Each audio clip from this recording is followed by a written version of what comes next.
What could go wrong? 16-3. Wait, but look at this. This could go wrong. Lamar Jackson with the fumble. Darius Leonard picks it up, runs it back, and then laterals it to Isaiah Rodgers, who takes it to the house meet. I'm not sure that was a lateral. They had to bring that back. That's a terrible call. I hate to see it. I love my DBs scored. I hate to see it, but a terrible call. It was a bad call. Harbaugh's saying, I don't know about that, but watch. You were right. The touchdown comes back. Colts keep the possession. First and goal inside the 5. Jonathan Taylor runs hard right for the touchdown. His second of the day. Colts up 22-3. 22-3. It's in the bag, Jack. It's in the bag. Right, in the bag. In the bag. Except Baltimore has Lamar Jackson, and they got Mark Andrews, G. Pocket passing? I like it. What's this right here? Looks like a little bit more pocket passing. Hey, do we know that 89 is on their team and gets 89% of all the catches? Oh, here he is again. The 2-point conversion. Ravens down 25-17, down by 8. Rodrigo Blankenship going for the field goal for the Colts. Blocked by Calais Campbell. He's having a great season. Oh, he's getting all types of pressures, but he is also 8 feet tall. He's 8 feet tall. And with two bodies on him. It gets back to Jackson. Ravens second and 10 from the Colts 33, and he was dealing. Marquise Brown. 20 yards later in the drive. Guess who, Jeff? Yeah, guess who? Jackson to Mark Andrews. Let me shock the world. Andrews again. Number 89 in your book, number 1 in your heart, folks. There he is. 2-point conversion to Andrews again. Tying the game. They came all the way back, tied at 25. Colts trying to answer.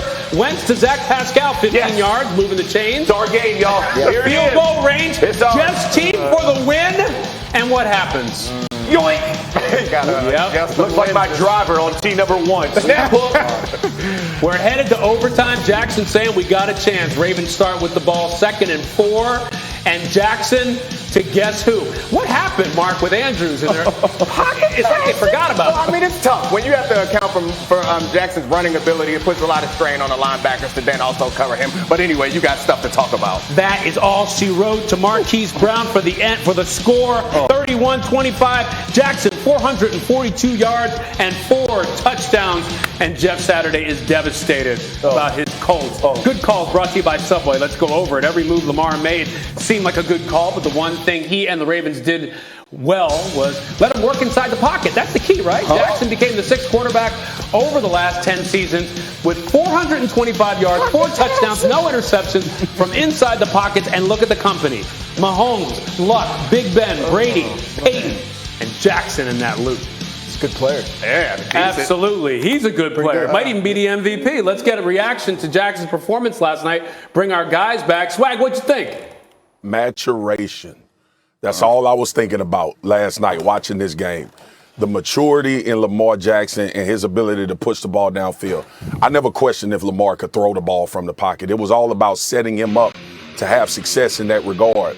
And the fact that the Ravens are not the strong running team that they are because of the injuries that they've been ravaged by, and Lamar is stepping up in this way, it just tells everybody that this dude always needs to be in the conversation for the top QB in the league. We know the athletic ability. We get so enamored with it that when we look up at the end of the game and he's thrown for 442 and 4 touchdowns, we like, what the hell happened? But more importantly, in crunch time, last year, we saw him do this in Cleveland. This year, coming back in overtime, and I was watching the game last night at Michael Eaves' house with Mina Kimes and Laura Rutledge and Mike Golden Jr. And when Lamar got the damn ball in overtime, I was like, this is over. You could see how he was trending. You could see what was actually happening towards the end of that game. And the fact that he was able to come through, especially after being down and having some plays where he gave the ball away, it just speaks to the pulse that he has, not only on the Ravens, but how he understands who he is as a football player. And there are no limitations to his game, even though we talk about him sometimes in the playoff win and all of those things that transpired. Lamar is that dude, bro. Is he MVP? Yes. At this point, it's a season we're 5 games long and over now. I don't see how you can watch this guy play and think there's anyone who's more valuable to his team than he is. And look, he's had 3 300-yard passing games in his career. and 2 of them are the last 2 weeks, right? So whatever it's going to take to win, they know teams are geared up to stop their run game. First time in 44 games they didn't rush for 100 yards, right? He knows he can throw it. He knows he can win by throwing it. He knows he needs to do whatever it takes to win. They believe in him. I don't know who could be more valuable to his team than he is. You know, Jeff, what I find so interesting about Lamar is when he was talking to Steve Young in a conversation, he said, I want to be a pocket passer. Yeah. We have this impression that he's a guy who wants to run around, but this is really where he excels. You see what he wants to do. And listen, when teams are playing the run and force him to sit in the pocket, when he makes you pay, he was, 95% of their offense? How accurate was this dude sitting in the pocket? When you think about what he did, when you challenge him to beat you and then he beats you, man, tip your hat. And by the way, I wish this segment were quicker because this hurts my heart. You're a Colts guy.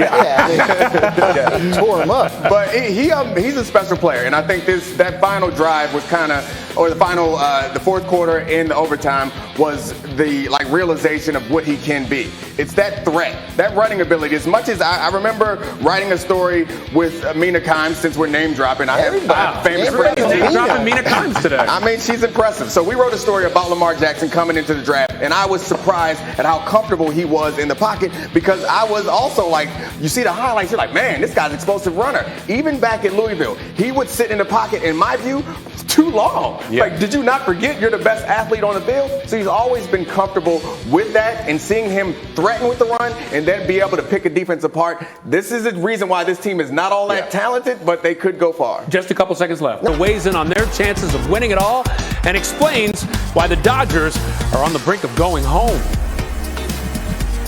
And we say good morning to you. I'm Ryan Smith in for Mike Greenberg. Got a lot to get to this morning, including amazing finishes in Boston and Baltimore. We got all the guys here, but first we're going to get to that stunning news from the NFL, and it involves John Gruden. He has resigned as head coach of the Raiders following a New York Times report that he wrote emails over a nearly 10-year period that included misogynistic, transphobic, and anti-gay language. Now, the Times report came days after emails from Gruden surfaced that included a racist comment about NFL Players Association Executive Director DeMaurice Smith. Here are the details from the Times report. In one of those emails, he called NFL Commissioner Roger Goodell a homophobic slur. In another email, he said that Goodell should not have pressured Jeff Fisher, then the coach of the Rams, to draft Michael Sam, a gay player chosen by the team in 2014. Gruden also criticized Goodell and the league for hiring female referees and trying to reduce concussions, and he said Eric Reed, a player who had demonstrated during the national anthem, should be fired. The emails came to light during an investigation by the NFL into workplace misconduct with the Washington football team. Now, Gruden released the statement you see right there last night. I have resigned as head coach of the Las Vegas Raiders. I love the Raiders and do not want to be a distraction. Thank you to all the players, coaches, staff, and fans of Raider Nation. I'm sorry. I never meant to hurt anyone.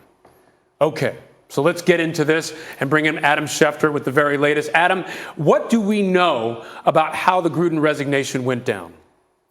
Well, I think what happened here, Ryan, is that it started on Friday with the initial uncovering of the email that he sent in which he used a racial trope about DeMaurice Smith, the NFLPA executive director.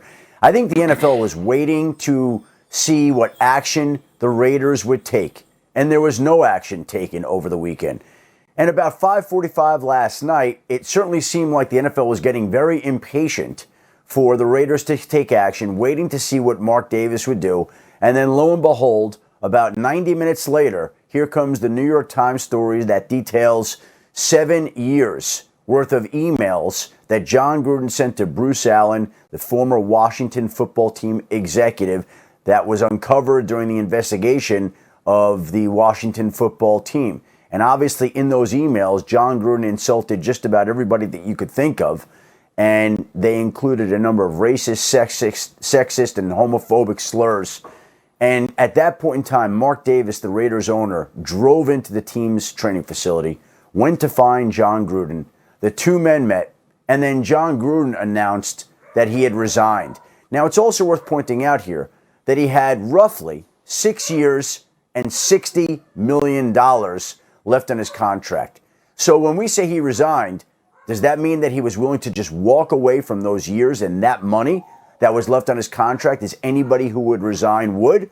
I think everybody can debate that and wonder exactly how the outcome took place. I'm sure there were many conversations, and it had to be very emotional for Mark Davis to basically let go of the man that his father hired, that meant a lot for him to bring the team back to Las Vegas. It was an emotional decision. But again, John Gruden announced that he resigned. It doesn't really matter how it came down.